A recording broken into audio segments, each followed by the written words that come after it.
Hello, আসসালামু আলাইকুম। সবাই কেমন আছেন? আজকে আমি আপনাদের সাথে অ্যান্টিবায়োটিক সম্পর্কে আলোচনা করব।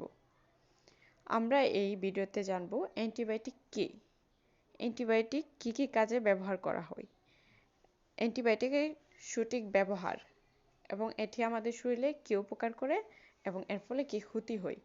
চলেন এবার শুরু করা যাক। প্রথমে আমরা জানব অ্যান্টিবায়োটিক কী। অ্যান্টিবায়োটিক হলো এমন এক ধরনের ওষুধ যা ব্যাকটেরিয়াকে ধ্বংস করে দেয় বা ব্যাকটেরিয়ার বৃদ্ধি বন্ধ করে দেয়। এখন জানব অ্যান্টিবায়োটিকের উপকারিতা নিয়ে। সঠিক রোগে সঠিক সময়ে সঠিক মাত্রায় অ্যান্টিবায়োটিক ব্যবহার করলে এটি অত্যন্ত উপকারী। যেমন নিউমোনিয়া, টনসিলের ব্যাকটেরিয়াল ইনফেকশন, মূত্রনালীর সংক্রমণ, টাইফয়েড, সেপসিস এ ধরনের ব্যাকটেরিয়াল রোগগুলো দ্রুত নিয়ন্ত্রণে আনে। অনেক ক্ষেত্রে অ্যান্টিবায়োটিক জীবনও বাঁচায়। আরেকটা বিষয়, অ্যান্টিবায়োটিকের ভুল ব্যবহার। আমাদের দেশে সবচেয়ে বেশি সমস্যা হয় অ্যান্টিবায়োটিকের ভুল ব্যবহার ও অযথা ব্যবহারের দিক দিয়ে। যেমন ডাক্তার দেখানো ছাড়া নিজে নিজে অ্যান্টিবায়োটিক খাওয়া, 2-3 দিন ভালো লাগলেই অ্যান্টিবায়োটিকের কোর্স না শেষ করেই তা খাওয়া বন্ধ করে দেওয়া, পরিবারের অন্য কারোর অ্যান্টিবায়োটিক নিজে খেয়ে ফেলা, ভাইরাসজনিত রোগে অ্যান্টিবায়োটিক খাওয়া, মাত্রায় ভুল, সময় ভুল এভাবে খাওয়া। এই ভুলগুলি খুবই বিপজ্জনক।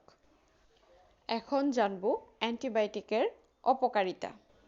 অ্যান্টিবায়োটিকের সবচেয়ে ভয়ঙ্কর সমস্যা হলো অ্যান্টিবায়োটিক ভুল বা অল্প খেলে ব্যাকটেরিয়া শক্তিশালী হয়ে যায়, ফলে সাধারণ রোগে সাধারণ অ্যান্টিবায়োটিক আর কাজ করে না। তখন দামি ও শক্তিশালী এবং পার্শ্ব প্রতিক্রিয়াযুক্ত ওষুধের দরকার পড়ে।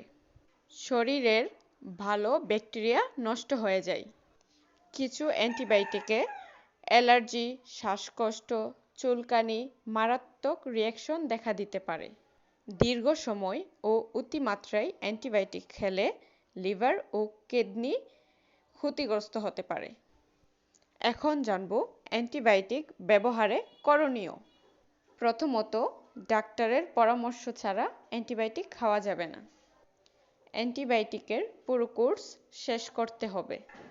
নিজের মতো করে ডোজ কম বেশি করা যাবে না।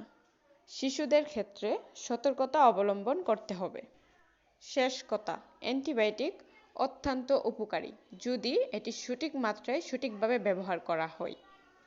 অযথা অ্যান্টিবায়োটিক খাওয়া মানে নিজের শরীরকে ভবিষ্যতে বিপদের দিকে ঠেলে দেওয়া।